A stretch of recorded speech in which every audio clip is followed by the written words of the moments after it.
এই দেশের তারেক রহমান জানিয়ে রাখ, শেখ হাসিনার চাইতে কখনো শক্তিশালী হতে পারবি না এই দেশে, কিন্তু জালেমি জুলমি করে এই দেশ থেকে তুই পার পাবি না ইনশাআল্লাহ। ওয়ামাকারু ওয়ামাকারাল্লাহ ওয়াল্লাহু খায়রুল মাকিরিন।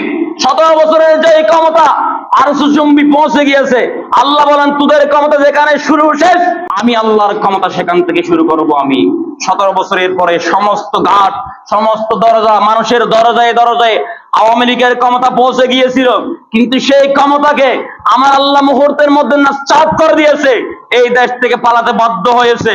হজ পালন করলে এখানে ফেরেশতারা আমলনামায় লেখে, যাকাত দিলে ফেরেশতারা আপনার আমলনামায় নেকি লেখে, কালিমা পড়ে মুসলমান হলে ফেরেশতারা আপনার আমলনামায় লেখে, নামাজ পড়লে সওয়াবগুলো আপনার আমলনামায় ফেরেশতারা লেখে। কিন্তু রমজানের রোজার সওয়াব কোন ফেরেশতারা লিপিবদ্ধ করে না। আল্লাহ বলেন কোন ফেরেশতারা জানে না এখানে কত নেকি লেখা হবে। এই রমজানের রোজার নেকি লেখার জন্য ফেরেশতাদের কোনো ক্ষমতা নাই। এত বেশি নেকি লেখা একবার এখানে লেখা হবে, ফেরেশতারাও জানে না, আমি আল্লাহ ছাড়া কেউ জানে না। সুবহানাল্লাহ। সেজন্য আসসামুলি ওয়ানা ওজজাবি আজিজিবি, অর্থাৎ পুরস্কার আমার হাতে দেব। অন্য রাওয়ায়াতে বলেছেন ওজিজিবিহি, এই পুরস্কার আমি আল্লাহ স্বয়ং নিজেই আমার বান্দার জন্য। সুবহানাল্লাহ। লাআল্লাকুম তাত্তাকুন, এই রমজানের রোজা পালন করলে আমাকে কেন দিয়েছি? লাআল্লাকুম তাত্তাকুন, আমাকে পাওয়ার জন্য, আমাকে চিনার জন্য, আমাকে ভয় করার জন্য। তাহলে দেখেন ভয় কিভাবে। আপনি রোজা রেখেছেন, তাহারি খেয়েছেন, সমস্যা নেই, কিন্তু আপনি যদি পুকুরে ডুব দিয়ে পুকুরে গোসল করতে গেছেন, সেখানে যদি আপনার পানির তৃষ্ণার কারণে একটা ডুব দিয়ে এক ঢোক পানি খেয়ে ফেলে, কেউ দেখবে? রমজানের ইফতারি আপনি ঘরের মহিলার ইফতারে রান্না বান্না করতেছে, ফ্রিজ থেকে যদি একটা খেজুর খেয়ে ফেলে না দেখে মধ্যে কেউ দেখতে পারবে না? দেখবে না। আল্লাহ বলেন লাআল্লাকুম তাত্তাকুন, ভয় যদি আমার থাকে, কোন ব্যক্তি আমাকে এড়িয়ে যখন, আমাকে ভয় করে যখন রোজা রাখবে, কোন ব্যক্তি তিনি এই কাজ করতে পারবে না। সেই জন্য তার কলিজা পানির তৃষ্ণায় কাতর হয়ে যায়, তার মনে চায় ইফতারি সামনে নিয়ে খাইতে, কিন্তু বান্দা লাআল্লাকুম তাত্তাকুন, আমাকে ভয় করে বান্দা খায় না, নারিয়া ছাড়ে, তার ইফতারি নানা রকমের ইফতারি সামনে নেই, অসংখ্য ইফতারি সামনে নিয়ে মনে চায় খেতে, কিন্তু বান্দা আমার জন্য খায় না। সেই বান্দা যখন আমার জন্য খায় না, আমি আল্লাহ আমার বান্দার জন্য হয়ে গেল। সুবহানাল্লাহ। সময় পেয়ে ভাইরা আমার, রমজানের রোজার ফজিলত, রোজা রাখার সকল গুনাহ, যারা রোজা রাখে আল্লাহকে পাওয়ার জন্য, যারা রোজা রাখে, আল্লাহ বলেন গুফিরা লাহু তাকাদ্দামা মা যামবিকা, যে ব্যক্তি আল্লাহর জন্য রোজা রাখলো, তার জীবনের সমস্ত গুনাহ রোজার মাধ্যমে আল্লাহ মাফ করে দিল। সুবহানাল্লাহ। রোজার ফজিলত, তার রোজার গুরুত্ব কি? এবার রোজার গুরুত্ব হচ্ছে, দেখেন একটু দর্শক করেন, আল্লাহুম্মা সাল্লি আলা সাইয়্যিদিনা মাওলানা মুহাম্মদ ওয়া আলা আলি সাইয়্যিদিনা মাওলানা মুহাম্মদ। রমজানের রোজার গুরুত্ব, যারা ইচ্ছাকৃতভাবে বান করে রোজা রাখে না, তাদের উপর আল্লাহ এবং রাসূল জিবরাইল লানত দিয়েছে। গুরুত্বের কথা বলছে, রোজা কেন আপনি রাখবেন? ফজিলত মানে আপনার লাভ।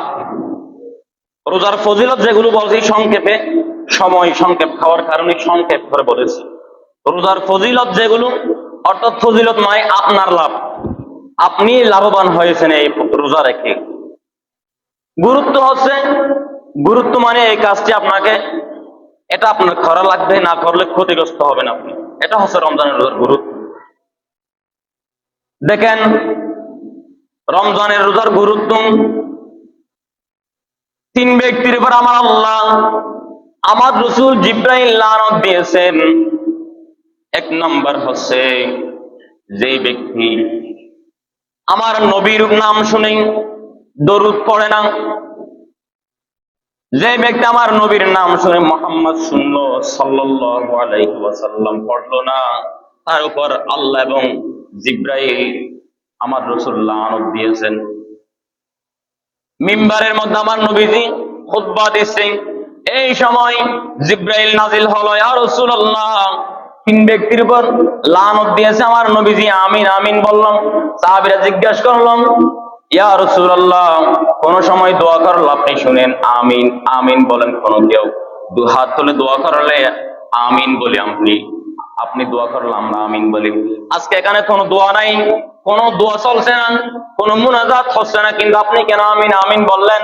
আমার নবী বললেন, সাহাবীরা তাহলে শুনো, আজকে জিব্রাইল আমার এখানে নাজিল হয়েছে, তিন ব্যক্তির উপর আমার আল্লাহ এবং রাসূল জিব্রাইল লানত দিয়েছে, সেই জন্য সাথে আমি নবীজি আমিন বলেছি। তার মধ্যে এক নম্বর হচ্ছে আমার নবীর নামে যিনি দরুদ পড়তে বখিলতাকে করে। কেমন?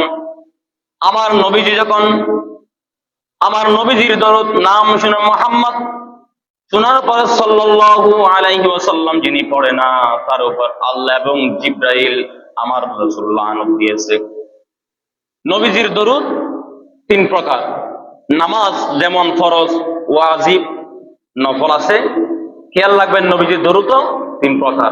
এক নম্বর হচ্ছে যখন কোন মজলিসে, কোন জায়গায় আমার নবীজির নাম সর্বপ্রথম শুনবেন, তখন সাল্লাল্লাহু আলাইহি ওয়াসাল্লাম বলা ওয়াজিব।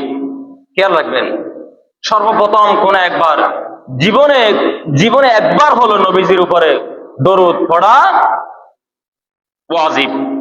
এবার সুন্নত কোথায়? ফরজ। জীবনে একবার হলো নবীর উপর দরুদ পড়া আল্লাহ কি করে দিয়েছেন? ফরজ করে দিয়েছেন। ওয়াজিব কোথায়? নামাজে। দেখেন, নামাজ পড়ি আল্লাহর জন্য, নামাজে কিন্তু দরুদ শরীফ পড়া আল্লাহ ওয়াজিব করে দিয়েছেন। নামাজে দরুদ শরীফ না পড়লে সেই নামাজ হবে না।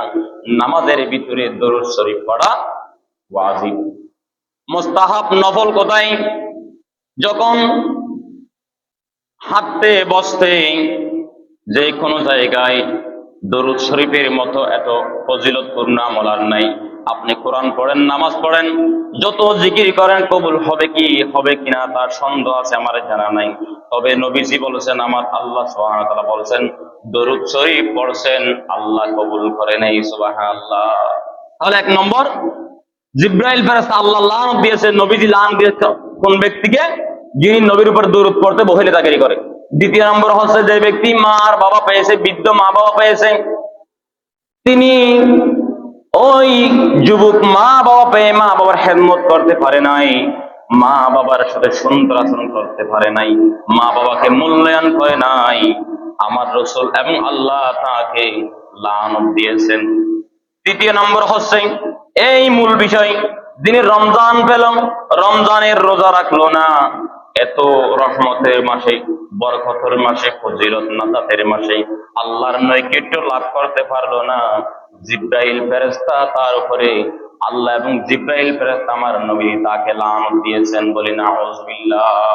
দেখেন তাহলে রব, কুলিল্লাহুম্মা মালিকাল মুলকি তুতিল মুলকা মান তাশা ওয়া তানজিউল মুলকা মিম্মান তাশা ওয়া তুইজ্জু মান তাশা ওয়া তুযিল্লু মান তাশা বিয়াদিকাল খায়র ইন্নাকা আলা কুল্লি শাইইন কাদির।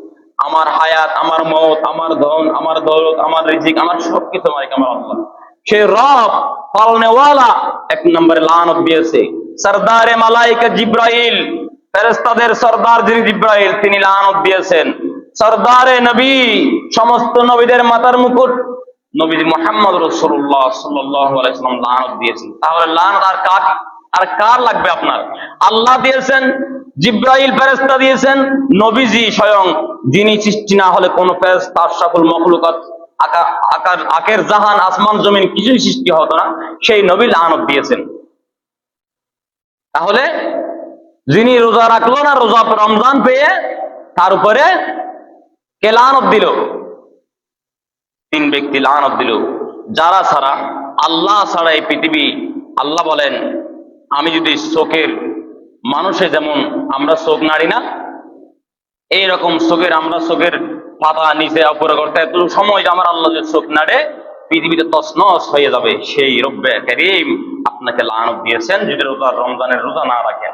সেজন্য রমজানের রোজা পেয়েও আপনি অবহেলা করে, ইচ্ছাকৃত হয়ে, অসুস্থ না হলে, মুসাফির না হলে কখনো রমজানের রোজা আপনার জন্য ছেড়ে দেওয়া জায়েজ নাই, হারাম, এবং আপনার উপর আল্লাহর গজব আসবে আপনার উপরে। সেই জন্য আল্লাহ সুবহানাহু আমরা দরখাস্ত করে, আল্লাহুম্মা বারিক লানা ফি রজব ওয়া শাবান ওয়া বাল্লিগনা ইলা শাহরি রমাদান। আল্লাহ, এই রমজানের সম্পূর্ণ রোজা পালন করে আমাদেরকে আপনার রহমতের কোল আপনি টেনে নিন। আমরা সবাই পড়ি আমিন। সময়তে হাজিরিন, সময় সংক্ষেপ, আমি কিছু কথা বলবো। আমার সাংবাদিক ভাইয়েরা আছেন খুবই, এই কথাগুলো আপনারা একটু খুব গুরুত্ব সহকারে পরবর্তীতে এখান থেকে কাটছাট করে আপনাদের মিডিয়ার মধ্যে দেওয়ার জন্য অনুরোধ করব। আমার এক বোন জানতে চেয়েছেন, পুরুষরা যখন ছায়ার মধ্যে দাঁড়ায়, রোদের মধ্যে দাঁড়ায়, তখন ছায়া পড়ে, এই ছায়া কি করতে পারি না, ছায়ার উপর দিয়ে দিতে পারি না, মানে মাইফল তোলে মরপল দিয়ে থাকলে মাইফল মরপল সামাবল উড়িন না পারে হতে মাইফল হতে। তো আর প্রশ্ন যদি এখন মরপল ছায়া উড়িন না পারে, মরপ কেন উড়তে মরপর সাম্য দিয়ে হসুরাল গায়ে দেখতে পারলে মরপল ছায়া উড়িন না পারে দিব হড় হইলা মরপল ছায়া উড়লে গুণবো এলে হনা হাদিস কোরআন নাই, কিন্তু মরপর সামনে যাইলে গুণবো ইয়েন আছে। এখন মরত সামনে যাইলে গুণব দিয়ে না মানে ছায়া উড়বিল্লাহ মারে মারে মরত লড়ান লড়ান হয়তো অত শরম নাই, আজ তোমার ছায়া উড়দিনই নে। এই অহেতুক এই কালচার গুলো বাদ দেন, সঠিক পথে আসেন। কোন হাদিস কোরআনে নাই পুরুষের ছায়ার উপর যদি গিয়ে গুনাহ হবে, কিন্তু পুরুষের সামনে আপনি গেলে গুনাহ হবে, সেটা মানেন, সত্যিটা আপনি আঁকড়ে ধরেন।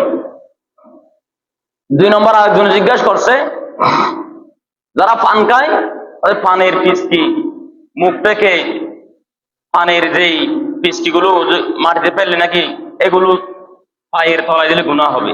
এগুলো কোথায় পেয়েছেন আপনি? এগুলো আবার নাকি দোকানের সামনে বা কোথাও ফেললে এগুলো দেখলে নাকি আপনার অলঙ্ঘন হবে। এগুলো কোথায় পেয়েছেন?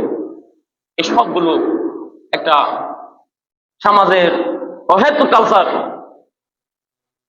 সময় তো মা বোনেরা, পুরুষের ছায়ার চাইতে পুরুষের সামনে যাওয়াটা আপনার জন্য গুনাহ বেশি, এটা খেয়াল করেন। সমাজ প্রিয় ভাইরা আমার, প্রিয় সাংবাদিক ভাইরা, প্রিয় এলাকাবাসী, শুনেন, আমি সারা বছর বলেছি, আওয়ামী স্বৈরাচারী জালেম টাকা অবস্থায় বলেছি, আমি 1 মিনিট পরোয়া করি না, কাউকে ডরিয়ে কথা বলি না। এই সরকার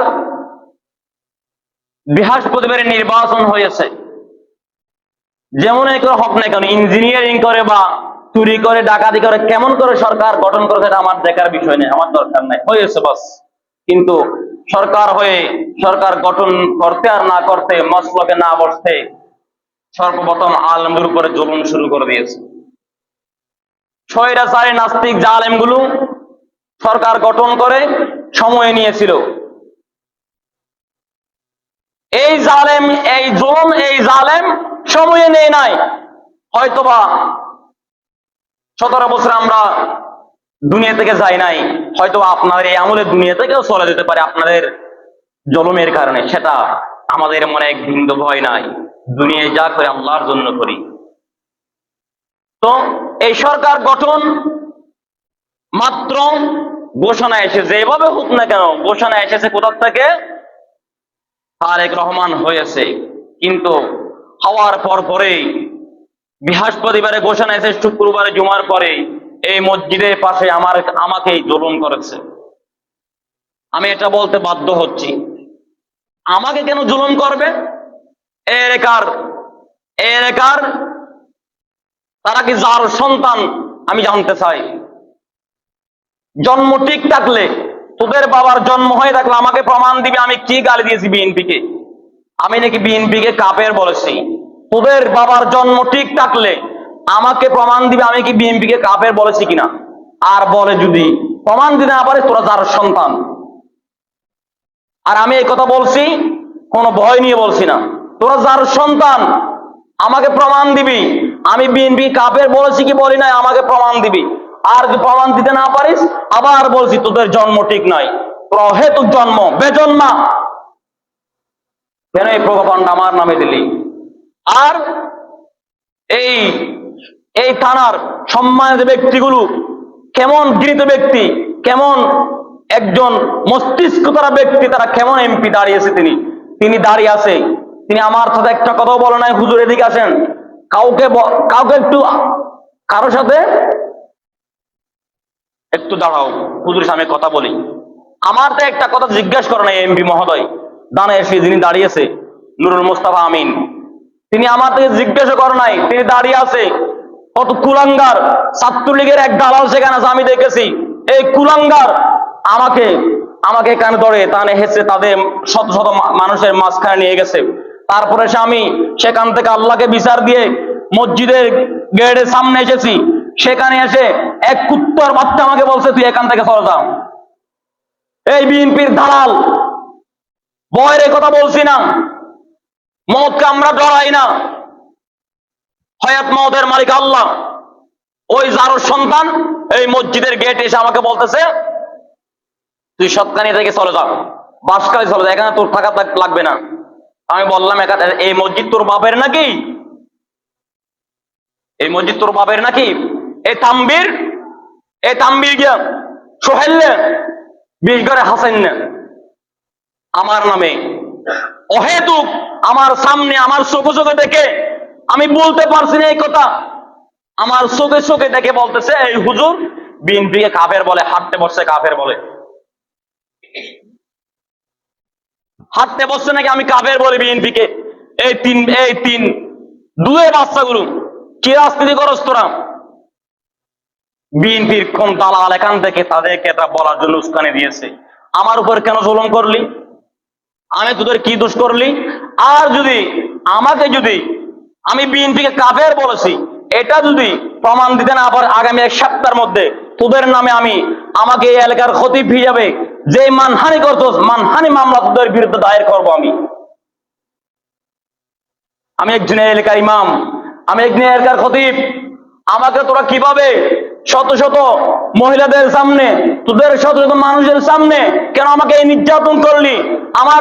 আমার গায়ের আমার শরীরের কাপড়ের কালার কেন তোরা ধরলি? আমার হাতে ধরে তোরা কেন নিয়ে গেলি তোদের মাঝখানে? যদি আমাকে এই প্রমাণ দিতে না পারিস, তোরা এক নম্বরে যার সন্তান, দ্বিতীয় নম্বর তোদের বিরুদ্ধে মানহানি মামলা দায়ের করবো আমি।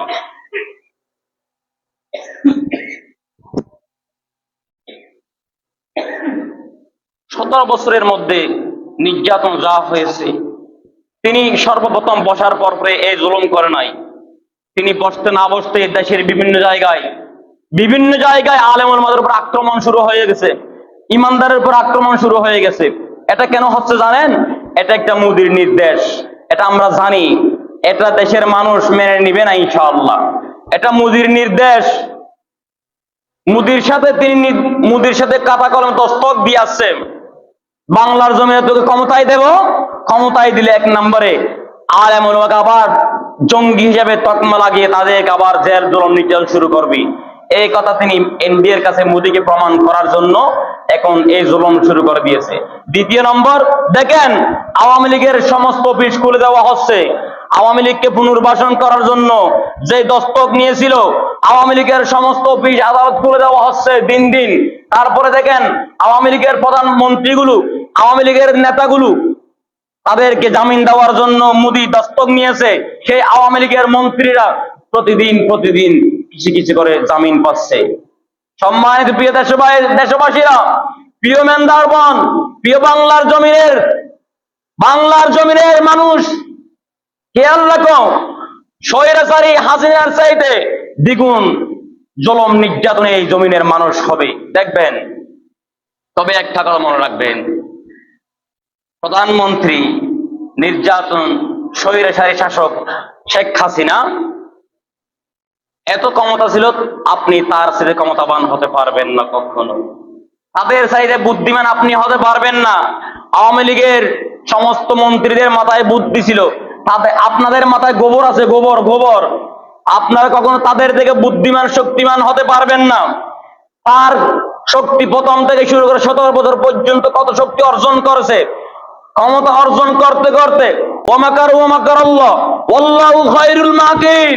17 বছরের যে ক্ষমতা আরশ চুম্বি পৌঁছে গিয়েছে, আল্লাহ বলেন তোদের ক্ষমতা যেখানে শুরু শেষ, ওয়াল্লাহু খায়রুল মাকিন, আমি আল্লাহর ক্ষমতা সেখান থেকে শুরু করব। আমি 17 বছরের পরে সমস্ত ঘাট, সমস্ত দরজা, মানুষের দরজায় দরজায় আওয়ামী লীগের ক্ষমতা পৌঁছে গিয়েছিল, কিন্তু সেই ক্ষমতাকে আমার আল্লাহ মুহূর্তের মধ্যে নাস্তাত করে দিয়েছে।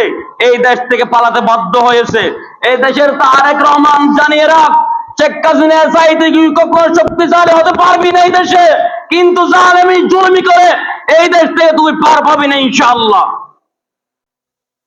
আর আমাকে মুসলমানকে নির্যাতন করলে আমার আল্লাহ তোকে ছেড়ে দিবে না। আল্লাহ ছাড় দেয়, ছেড়ে দেয় না। আমার আল্লাহ ধরে না, ধরে ধরে ধরে না, ধরলে আল্লাহ ছাড়ে না। আমার আল্লাহ তোকে ছাড় দিবে, ছাড় দিতে দিতে গুড়ি যখন আকাশে উড়ে যায়, ছোট্ট বাচ্চারা যখন আকাশে গুড়ি উড়ায়, গুড়ির রশি ছেড়ে দেয়, উড়তে উড়তে গুড়ি উড়ে যায় উপরে। যখন গুড়ি বেশি উড়ে যায়, ছোট্ট বাচ্চা তখন বুড়ির রশিদের এক টান দেয়, একই টানে বুড়ির মাথা মাটিতে ঢুকে পড়ে। আমার আল্লাহ ছাড় দিবে, কিন্তু ছেড়ে দেবে না। মনে রাখবি, যদি ভারতের দালালি করে মোদীকে রাজি করার জন্য, ইহুদি নাসারাকে রাজি করার জন্য আমাদের উপর যদি জুলুম নির্যাতন করে থাকিস, তাহলে মনে রাখবি এই দেশের ক্ষমতা দেখে এই দেশের মানুষকে কেউ তোদেরকে নামাইতে হবে না। আমার আল্লাহ নিজে তোদেরকে জাড়া জুতার ভারে দিয়ে দেশ থেকে ছাড়িয়ে যেতে বাধ্য করবে ইনশাআল্লাহ। আমার কি দোষ? আমি নিজেও জানি না। আমি পশ্চিম দিক থেকে আসতেছি,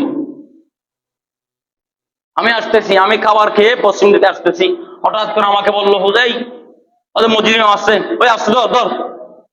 আমি বললাম কিরে ভাই, আমি সুর নাকি? দর দর মানে কি? এটা কি কথা? দর মানিয়েন কি হতা? আয় শোন না, আয় পশ্চিমিকে তুন হারিয়ে ইবদি হলে ইমেন সাহেব আসছে দর। আমি তাই কি শুন নাকি? দর হতা হারে জবাব দিলাম কি? জবাব দিলাম দে। আর আল্লামা সাহেবের উত্তর শুনি, মরহুম শহীদ ওসমান হাদির উত্তর শুনি, দর দর আমাদেরকে বলিস না, তোদেরকে দর দর বলবি। আমরা দাঁড়িয়ে থাকবো, আমাদের দর দর বলতে হবে না। আমরা দাঁড়িয়ে থাকি। তখন আমি দাঁড়িয়ে গেছি, দর দর কেন বললি? তখন আমাকে ইচ্ছা মতিন তাদের আমার গলার ধরে আমাকে তাদের ইচ্ছা মতিন এখানে মানুষের ভিতরে নিয়ে গেল। আমি এটা বলতে পারি না, সরকার গঠন করে নাই, এই জালেম আমাকে জুলুম করে গঠন করে নাই। গঠন করার পরে এবার দিয়েছে সারা দেশে জুলুম, অগ্নিকাণ্ড, নির্যাতন, নিপীড়ন শুরু করে দিয়েছে। বাংলার মানুষ যদি বসে থাকে, তাকে বসিয়ে রেখে বাংলার মানুষের কপালে খুব দুর্দশা আসবে। সময় কি হাজিরিন, প্রিয় এলাকাবাসী, আমি আপনাদের কাছে বিচার চাই, যে তিন ছেলে আমার নামে আমার সামনে চোখে দেখে দেখে পোকা পান্ডা ছড়িয়েছে দিয়েছে আমার সামনে, তাদের বিচার আপনাদের কাছে চাই আমি।